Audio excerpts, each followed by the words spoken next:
الرحمن السلام علیکم. آپ کا میزبان سید نظام الدین چشتی پروگرام تعلیم و تربیت کے ساتھ آپ کے سامنے موجود ہے.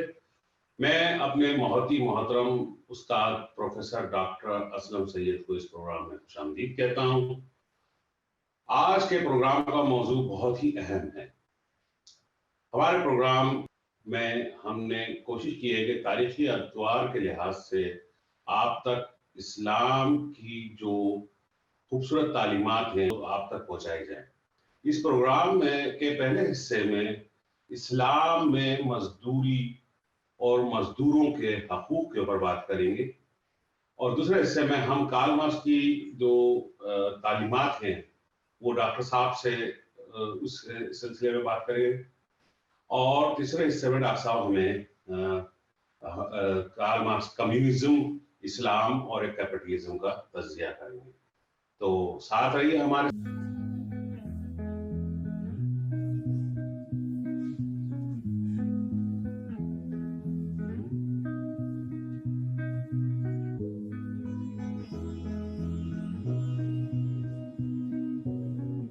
میں نے آپ کو جیسا کہ پہلے عرض کیا، اس پروگرام کے پہلے حصے میں ہم اسلام میں مزدوروں کے حقوق اور اسلام نے جو ایک عالمی دنیا میں ایک انقلاب برپا کیا تھا اس کی کیا وجوہات تھیں، اس پہ ہم بات کریں گے. تو میں سب سے پہلے حدیث نبی صلی اللہ علیہ وسلم سے شروع کرتا ہوں کہ حضور اکرم نبی کریم صلی اللہ علیہ وسلم نے کے زمانے میں جناب صدیق اکبر رضی اللہ تعالیٰ عنہ نے ایک نشست کے دوران حضور اکرم نبی کریم صلی اللہ علیہ وسلم سے فرمایا کہ سرکار، میرے پاس 40 غلام ہیں، میں 20 غلام کو آزاد کرتا ہوں.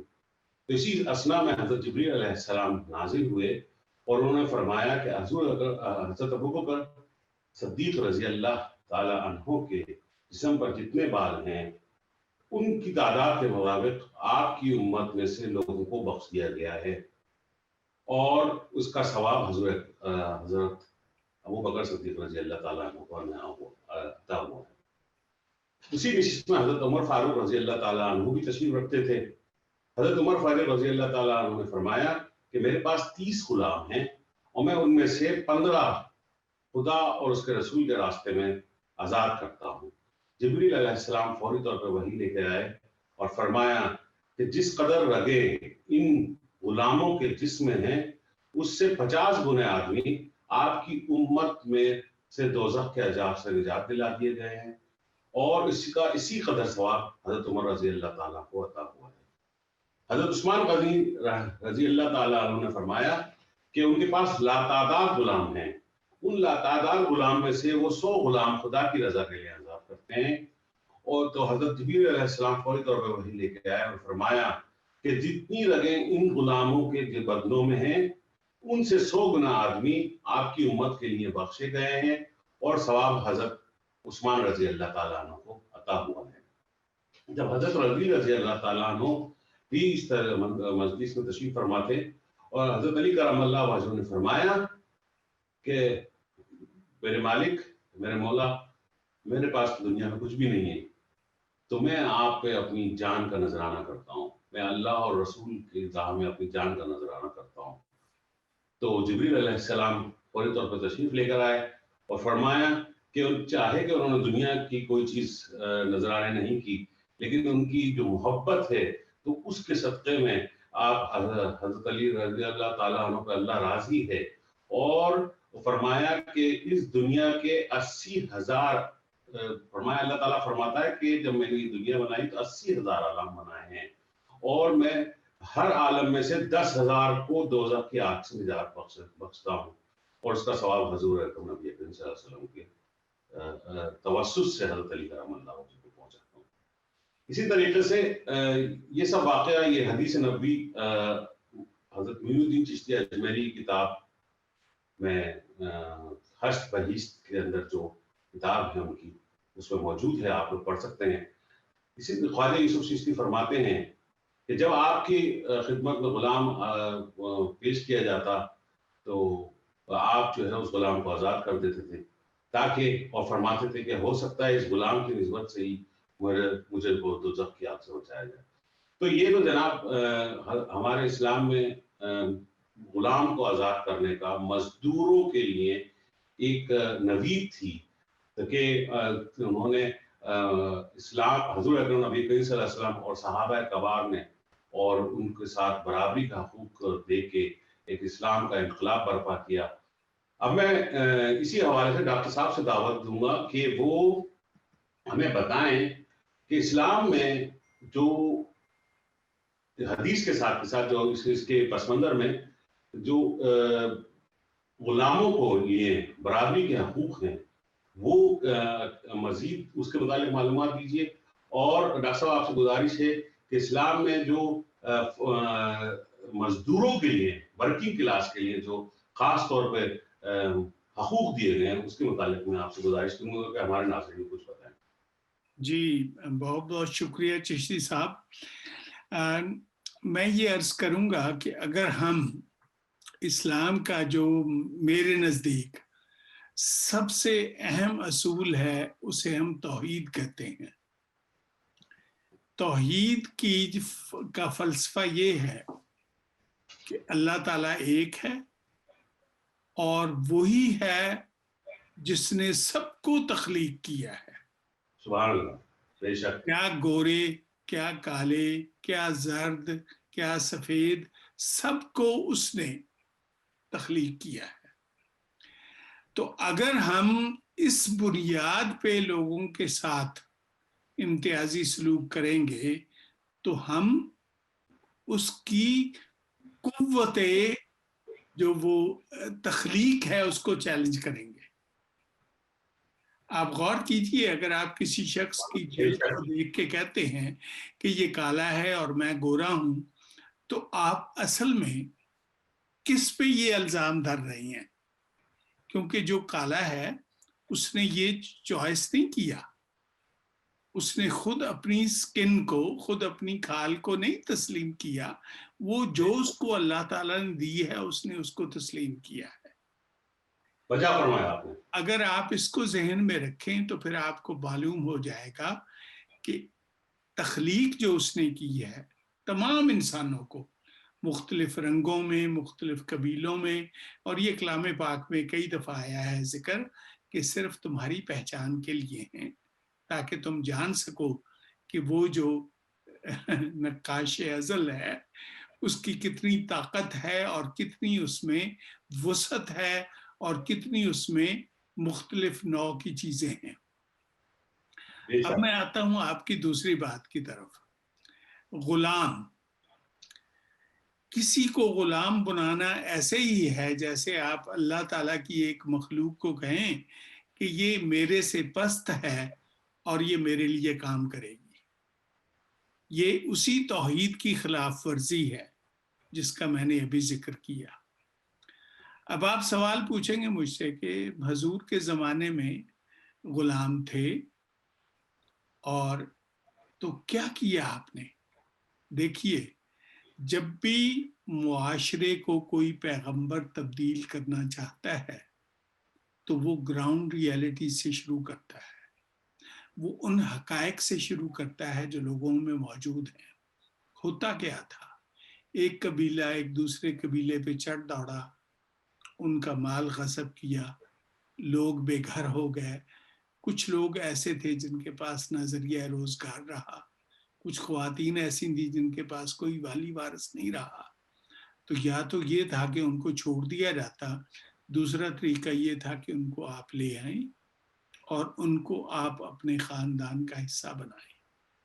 یہ میرے نبی نے کیا کام کہ وہ لوگ جو ایسی حالت میں جن کا کوئی والی وارث نہیں تھا، کوئی پرسان حال نہیں تھا، ان کو آپ نے اپنے پاس رکھا اور اپنے صحابہ اکرام کو اور اہل بیت کو کہا کہ ان کو اپنے ساتھ ایسے رکھو.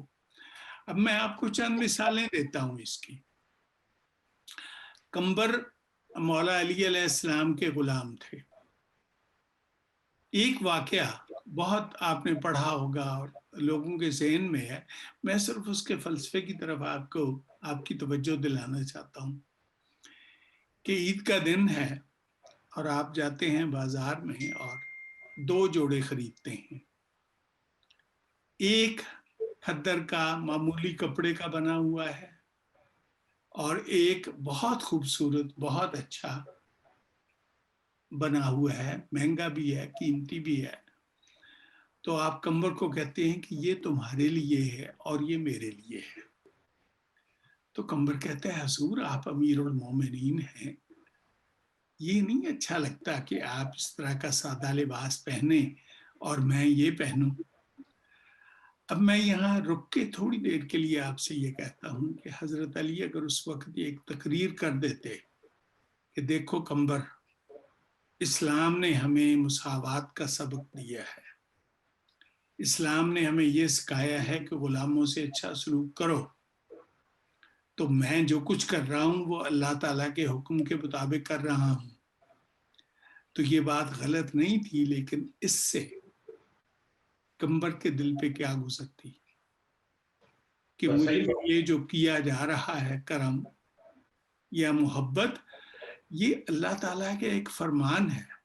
لیکن مولا علی نے کیا جواب دیا کہ کمبر تم جوان ہو میں بوڑھا ہوں, جوانوں کو یہ لباس زیادہ اچھا لگتا ہے, بوڑھوں کو اچھا نہیں لگتا. یہ ہے عظمت, انسان کی عظمت, کہ آپ انسان کو اگر دیکھیں کہ وہ غلام ہے, کالا ہے, گورا ہے, کچھ ہے, لیکن اگر آپ اس کو یہ بتائیں گے کہ یہ میری ذمہ داری ہے کہ میں تم پہ رحم کروں کیونکہ مجھے اللہ تعالیٰ نے حکم دیا ہے, تو اس کی عزت نفس پہ کیا اثر پڑے گا اس کا.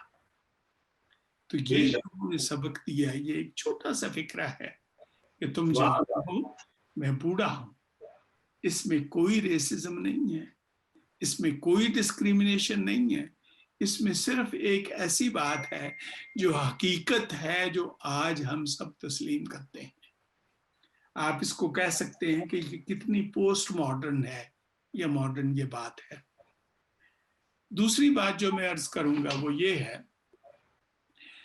کہ یہ واحد دین ہے دنیا میں. آپ پوری دنیا کی تاریخ پہ نظر اٹھا لیں جس میں غلام حکمران ہوئے ہیں اور زبردستی نہیں ہوئے, کسی بغاوت سے نہیں ہوئے. کیونکہ ایک تو میرے حضور کی حدیث ہے کہ اگر تم پہ کان کٹا ناک کٹا کوئی کالا حبشی بھی حکمران مقرر کر دیا جائے تو اس کی اطاعت کرو.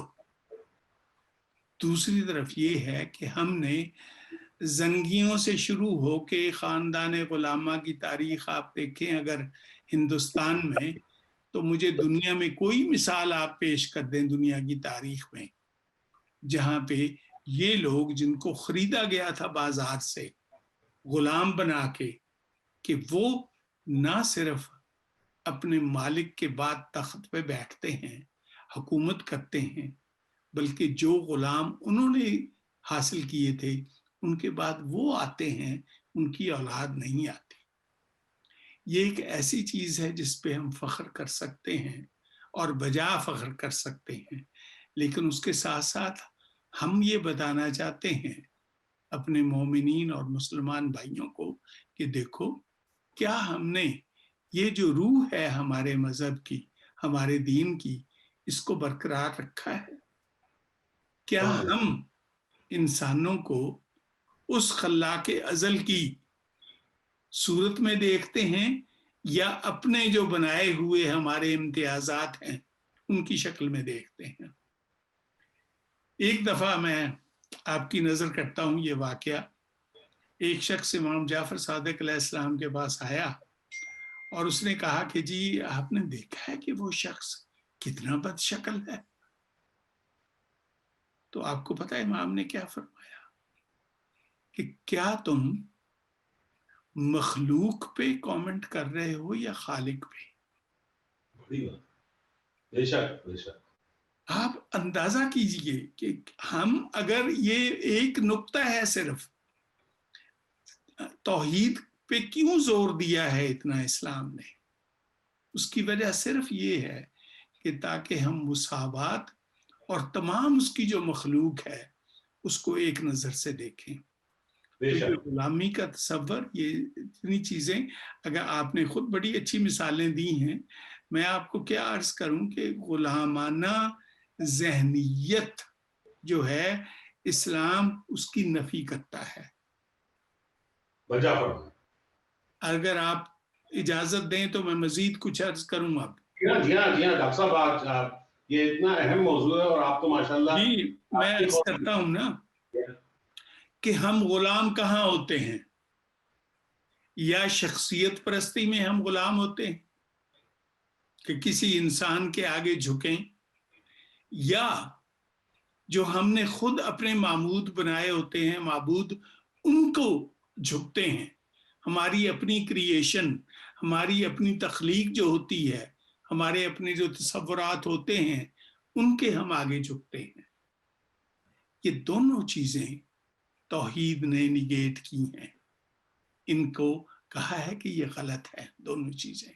اس لیے جو ہمارا خدا ہے جس کی ہم پرستش کرتے ہیں، نہ اس کی کوئی تصویر بنا سکتے ہیں ہم، نہ اس کو اپنے ادراک میں لا سکتے ہیں ہم، نہ اس کو دیکھ سکتے ہیں ہم، نہ اس کی شبیہ بنا سکتے ہیں ہم. اسی لیے کہ جب بھی آپ کسی چیز کو شبیہ بنا کے، تصویر بنا کے اس کے آگے جھکیں گے تو وہ غلامی ہوگی. تو غلامی کرنی ہے اگر آپ نے تو ایک ایسی ہستی کی کریں جو نظر نہیں آتی، جس کی کوئی تصویر نہیں ہے، جس کی کوئی شکل نہیں ہے، اور سب چونکہ اس کی غلامی میں ہوں گے تو اس لیے سب برابر ہوں گے، سب آزاد ہوں گے. دوسرا پوائنٹ، سبحان اللہ. ہمارا دعویٰ یہ ہے، مسلمان سب سکول یہ کہتے ہیں کہ دین ہمارا مکمل ضابطۂ حیات ہے. کلام پاک ایک ایسی دستاویز ہے، ایک ایسی کتاب ہے، ایک ایسا صحیفہ ہے جس میں زندگی کے ہر موڑ پہ آنے والے مسئلے اور جو آپ کو چیلنجز پیش آتے ہیں ان کا اندراج ہے. میں نے بہت غور کیا. میں نے کہا میں گستاخی کر رہا ہوں. ایک میرے دوست فرمانے لگے کیا؟ میں نے کہا یہ کتاب مکمل نہیں ہے. کہتا کیوں؟ کیسی بات کر رہے ہو؟ میں نے کہا اس میں یہ درج کیوں نہیں ہے کہ اگر تم کسی کے غلام ہو تو کیسے زندگی بسر کرو؟ اس نے کہا ہوش کے ناخن لو.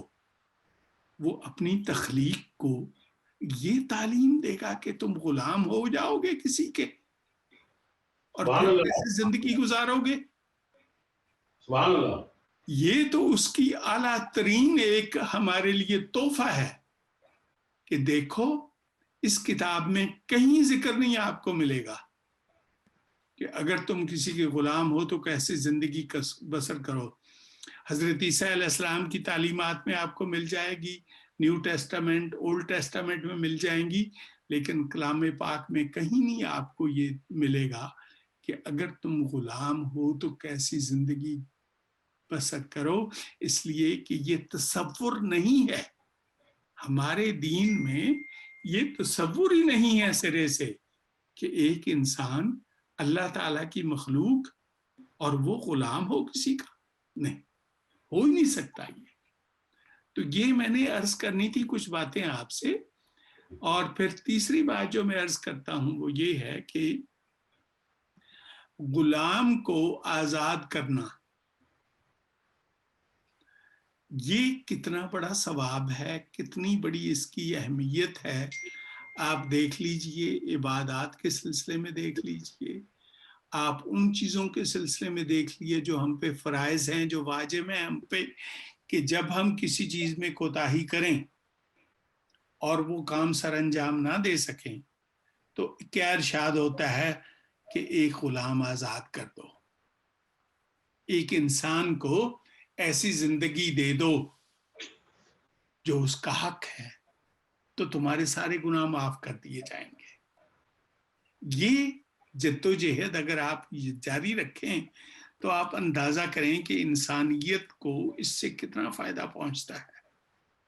سبحان اللہ، بے شک. جی، یہ چند باتیں جو میں عرض کرنا چاہتا ہوں وہ یہ اسلام کے حوالے سے کہ یہ ہمارے دین کی اساس ہے، ہمارے بے شک. دین کی یہ جس کو نہیں کہتے اب بنیاد ہے. یہ ہر بے شک. انسان آزاد ہے، اتنا آزاد ہے کہ وہ پرستش بھی اس کی کرتا ہے جو اس کو نظر نہیں آتا، جس کا کوئی امیج نہیں ہے، کیونکہ امیج کے آگے جھکنا بھی غلامی ہے، کسی انسان کے آگے جھکنا بھی غلامی ہے. ان سب چیزوں کی نفی کی ہے اللہ تعالیٰ نے، اور اس نے ہمیں یہ پیغام دیا ہے کہ میں نے تمہیں اپنے امیج میں کریٹ کیا ہے تو اس کی لاج رکھو. اگر تمہارا سر کسی اور کے آگے جھکے گا تو تم اپنے خالق کی توہین کرو گے. سبحان اللہ ڈاکٹر صاحب، سبحان اللہ ڈاکٹر صاحب. بہت خوشی ہوئی اور بہت ہی معلوماتی آپ نے یہ اپنی بیان فرمایا. خاص طور پہ ہمارے ناظرین کے لیے دو باتیں اس میں بہت ضروری ہے سمجھنے کی کہ قرآن جو ہے وہ غلام کے تصور کو ممانعت کرتا ہے، اور غلام کے لیے تصور جو ہے قرآن میں موجود ہی نہیں ہے. قرآن کو ایک آزاد انسان کے تصور کو سپورٹ کرتا ہے اور پیش کرتا ہے، اور اسی کے متعلق اس کی ہدایات بھی ہیں.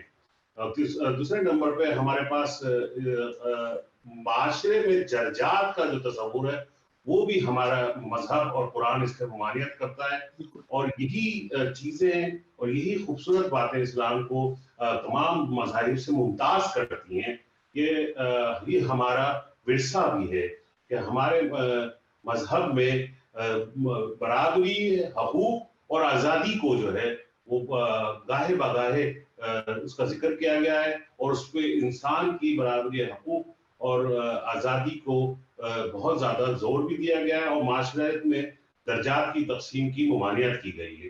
لیکن ڈاکٹر صاحب ہمیں بڑے افسوس کے ساتھ کہنا پڑتا ہے یا دیکھنا آج کی زندگی میں اس کا پریکٹیکل جو ہے وہ بہت مختلف ہے.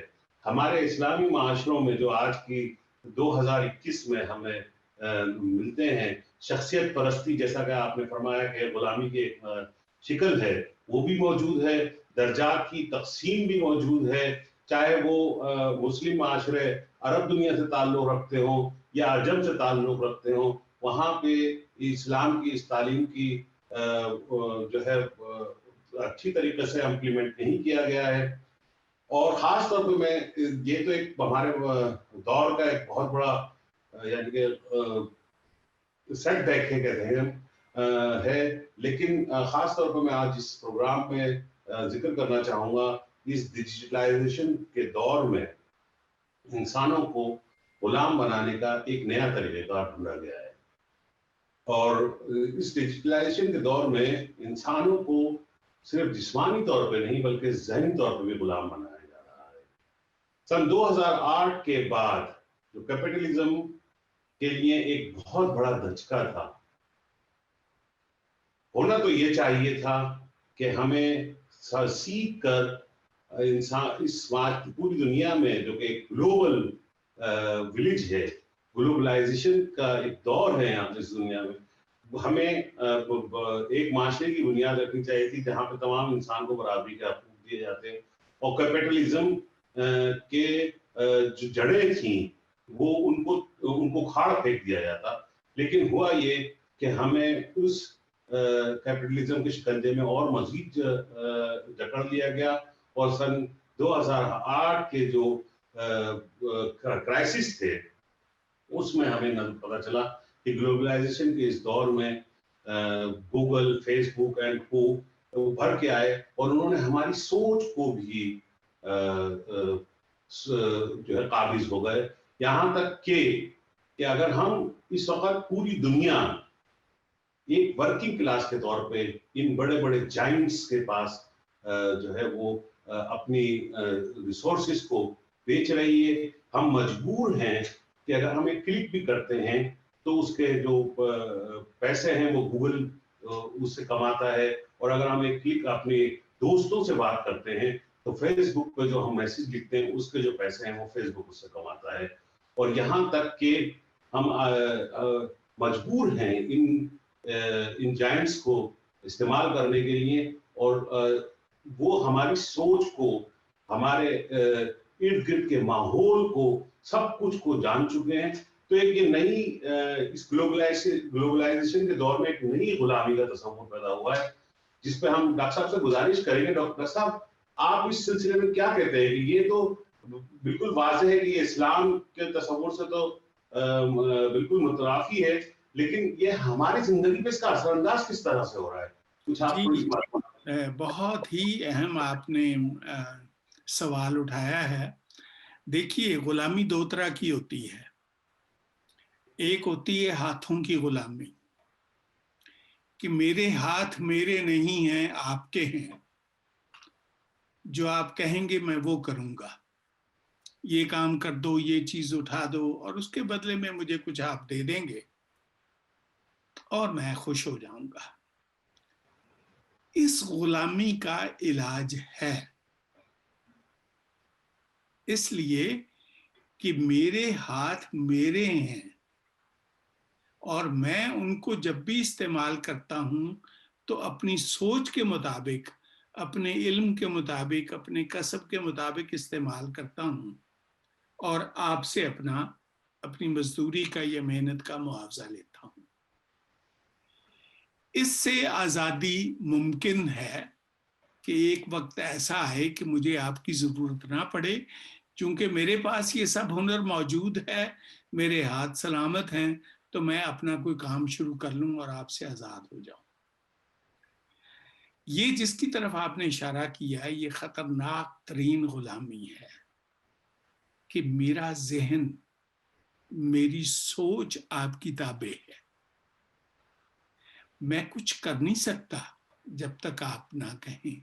میں کچھ سوچ نہیں سکتا جب تک آپ کی طرف سے کوئی اشارہ نہ ہو. میں اپنے دوست کو، اپنے والدین کو، اپنے عزیزوں کو، اپنے بچوں کو نہیں پہنچ سکتا جب تک کہ آپ کی طرف سے کوئی اشارہ نہ ہو. تو ہم نے یہ احساس نہیں کیا. جس وقت یہ انٹرنیٹ آیا تھا، اس وقت کچھ لوگوں نے ہمیں وارن کیا تھا. بہت پہلے کی بات ہے، یہ 40s میں 50s میں، جس وقت ٹیلی ویژن آیا تھا تو اس کو جو سوچ بچار رکھنے والے تھے، انہوں نے اس کو کہا تھا کہ یہ ایڈیٹ باکس ہے، یہ لوگوں کو گلو کرے گا اپنے ساتھ، سوشل لائف ختم ہوگی. وہ آہستہ آہستہ ہم نے محسوس کیا، لیکن ہم نے اس پہ کوئی رد عمل نہیں ظاہر کیا ایسا وہ مؤثر کہ ہم اس سے جان چھڑا سکیں. پھر آہستہ آہستہ ہمیں لبھایا گیا ان کی طرف جن کا آپ نے اشارہ کیا ہے. انٹرنیٹ. لائبریری میں جانے کی کیا ضرورت ہے؟ گوگل پہ جائیں، کتابیں دیکھیں. آپ کو پرانے ریکارڈ سننے کی کیا ضرورت ہے؟